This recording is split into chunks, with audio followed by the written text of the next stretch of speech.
Indonesia di Sulawesi Selatan. Sekarang bisa terjadi apa? Bukan. Lewat saja di sini. Iya.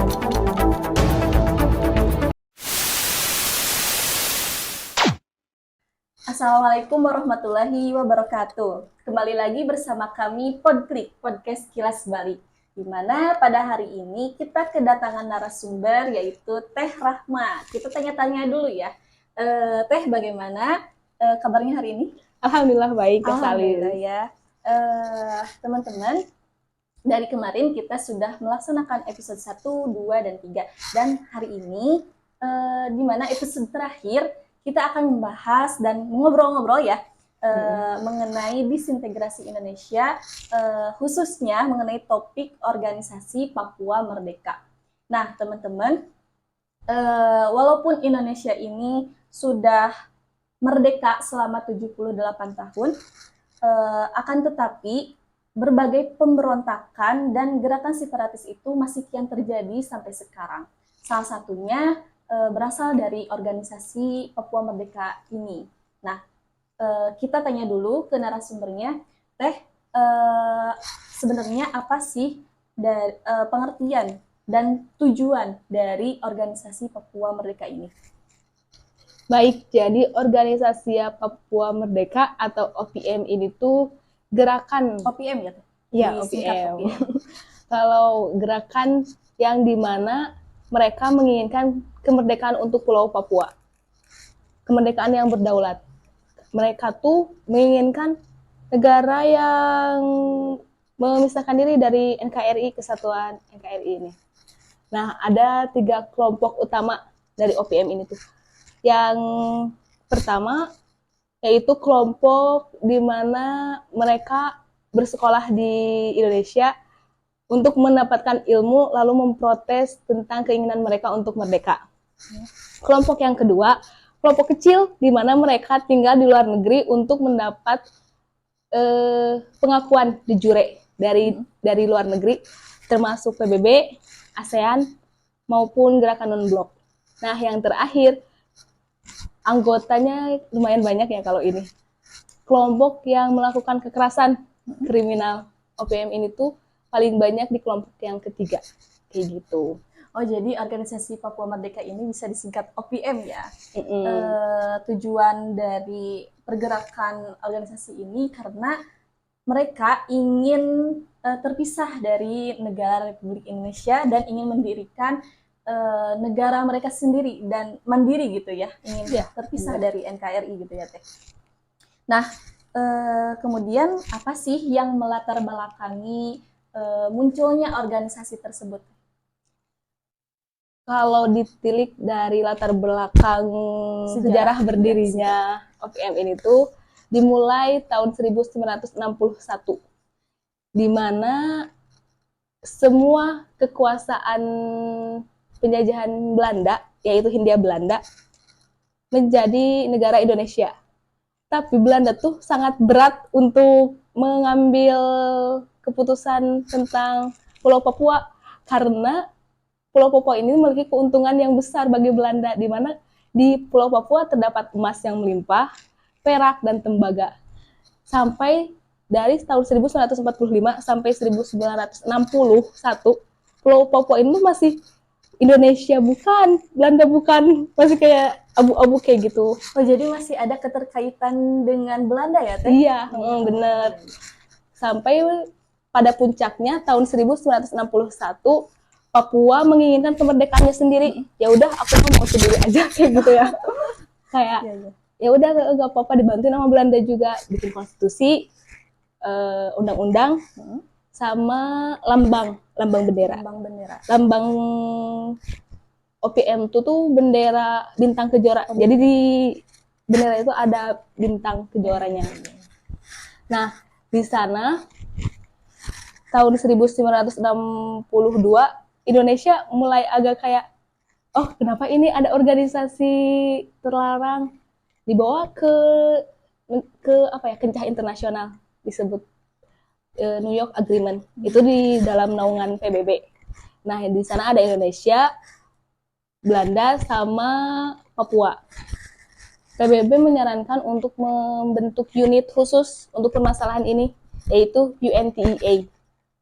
Tapi negara Papua itu tidak diajak kerjasama, jadi kayak negara Papua tidak tahu akan dibentuk unit itu. Jadi cuma Indonesia sama Belanda yang tahu. Di sana mereka agak mulai sakit hati gitu ya tentang keputusan PBB.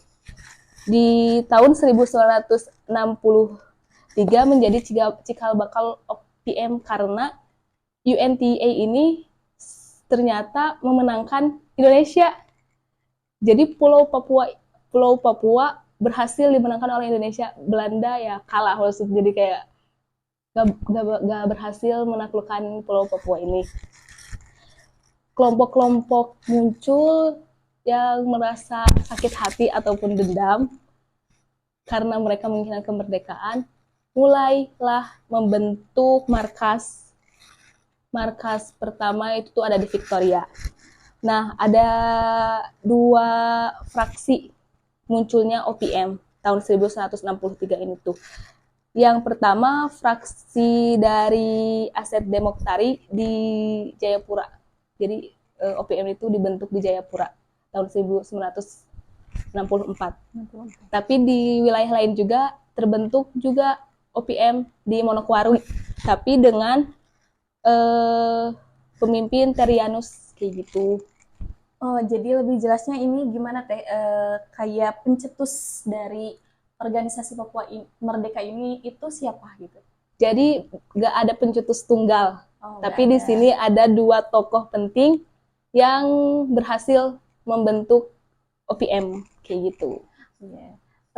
Kalau tokoh yang berpengaruh gitu, ada gak Teh tokoh yang berpengaruh pada saat adanya peristiwa saat adanya organisasi Papua Merdeka ini?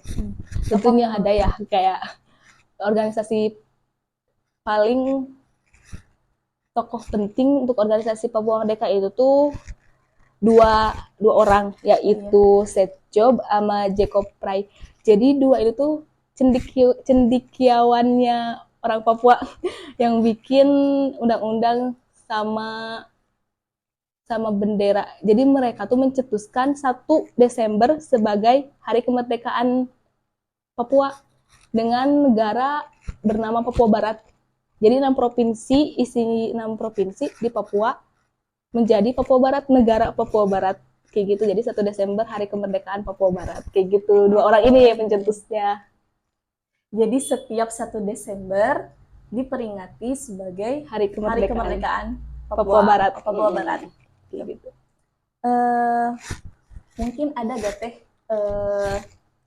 pemberontakan yang paling berpengaruh atau pemberontakan dari tahun ke tahun itu bagaimana bentuknya gitu Teh? Kalau pemberontakan kan OPM ini tuh dibentuk tahun 1964. Sampai tahun 1970 tuh masih aman. Pemberontakannya cuman kayak hal-hal kecil. Sampai awal tahun 1980 mereka mulai memberontak dengan cara-cara kasar mungkin, dengan pembunuhan, penculikan, penembakan seperti itu sampai sekarang. Jadi dari tahun ke tahun itu tuh tahun 2002 kalau nggak salah, mereka tuh menculik warga sipil ataupun TNI kayak gitu. PT Freeport juga tidak lepas dari ancaman OPM. Jadi kerugian Freeport tuh tahun 2002 sampai 1 miliar karena pipa-pipanya dipotong. Jadi banyak timah sama emas yang terbuang sia-sia kayak gitu. Itu bentuk pemberontakan OPM. Juga ada tahun 2000 berapa ya? Baru sekarang pilot yang disandra sama OPM. Selandia Baru. Kalau nggak salah itu juga udah tersebar ya videonya. Iya, jadi mereka tuh ngancem kayak kalau tahanan ini tuh bakal ditahan sampai Papua merdeka, sampai kayak gitu. Padahal dia orang Selandia Baru gitu, kayak bukan orang asli Indonesia. Tapi karena itu adanya penculikan, penembakan, banyak korban juga yang jadi sasaran OPM. Mungkin yang terakhir ya Teh, harapan gitu, harapan dari Teteh mengenai disintegrasi Indonesia ini, terutama mengenai organisasi Papua Merdeka, bagaimana sih agar kehidupan kita gitu di negara kita itu sejahtera gitu, gak ada pemberontakan, gak ada gerakan separatis yang kayak gitulah. Teh, gimana Teh? Gimana ya? Kalau bisa dibilang solusi gitu ya. Iya, iya. Solusi untuk gerakan separatis ini tuh kita tuh masih belum menemukan solusi tunggal. Cuman baik pemerintah ataupun rakyat Indonesia ataupun rakyat Papua dibutuhkan diplomasi yang baik. Diplomasi dari hati ke hati mungkin ya, tanpa adanya kekerasan, tanpa adanya pihak yang dirugikan, untuk membangun kesejahteraan bersama. Soalnya kan kita juga tahu Papua tuh penyumbang devisa, salah satu penyumbang devisa terbesar ya akan sumber daya alamnya. Tetapi melihat dari sisi orang-orang Papua tuh masih kayak kurang maksud tuh kayak yang sekolah agak banyak yang belum sekolah, terus mereka kurang layak rumah, makanan juga. Jadi memang solusi untuk Pulau Papua ini tuh agak agak bingung juga. Kan udah berapa puluh tahun Pulau Papua ini tuh dari masih tahun 19 ini ya, 1961 sampai sekarang. Solusinya tuh belum ada. Saya juga kayak bingung juga ya. Mungkin kalau nggak diplomasi dari hati ke hati, terus kesepakatan yang menguntungkan kedua belah pihak juga, kayak gitu sih menurut saya. Nah, jadi begitu ya teman-teman pembahasan dari organisasi Papua Merdeka ini gitu. Dari awal definisi tujuan organisasi tersebut bagaimana, latar belakang dari organisasi tersebut itu apa, di mana ya organisasi Papua Merdeka tersebut biasa disebut ini ya Teh, disebut OPM, disingkat OPM. Di mana tujuan dari organisasi OPM ini itu ialah ingin memerdekakan negara mereka sendiri dan ingin memisahkan diri dari NKRI ya Teh.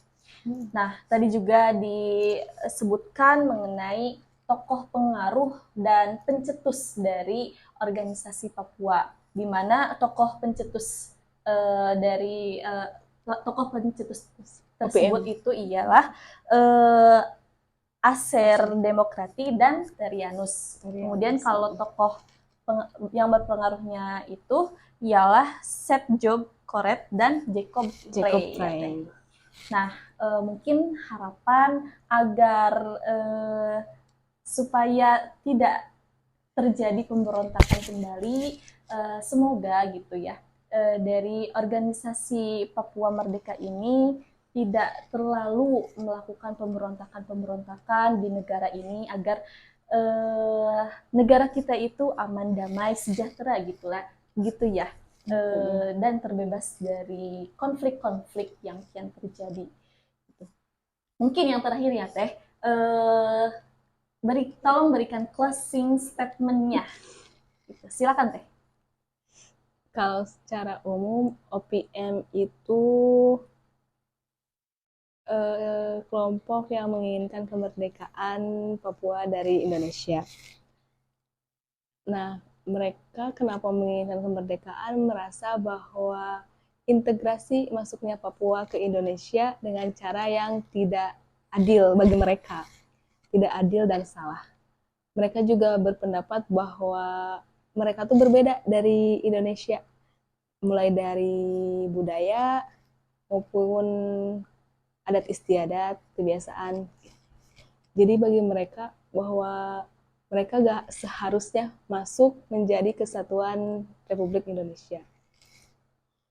Nah, diharapkan untuk OPM baik Indonesia bisa menemukan jalan damai dalam bentuk negosiasi antara Indonesia dan perwakilan Papua, agar bisa menemukan jalan damai jalan damai dan juga solusi untuk kebaikan bersama. Ya, betul sekali ya Teh. Alhamdulillah ya teman-teman, kita sudah beranjak ke akhir video gitu mengenai pembahasan organisasi Papua Merdeka ini. Dan terima kasih teman-teman yang sebanyak-banyaknya yang telah menonton dari episode pertama hingga episode terakhir ini.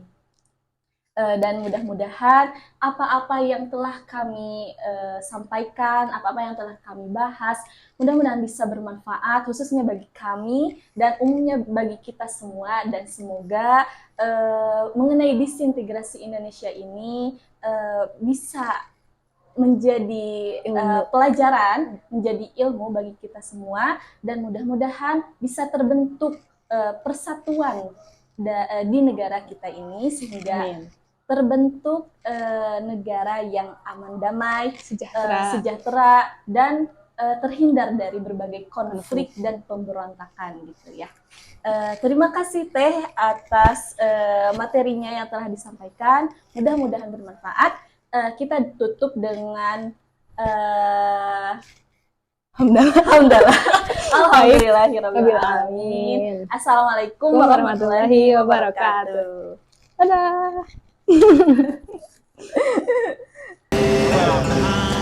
Kalau saya menghitung keburukan Indonesia, mungkin Jepang lebih baik, Vietnam lebih baik, Jerman di bawah pimpinan Hitler juga lebih baik. Ini bisa terkait. Sepengalaman waktu Belanda jajah kami, tidak pernah satu orang Papua pun ditembak di muka umum. Ini bangsa jahat.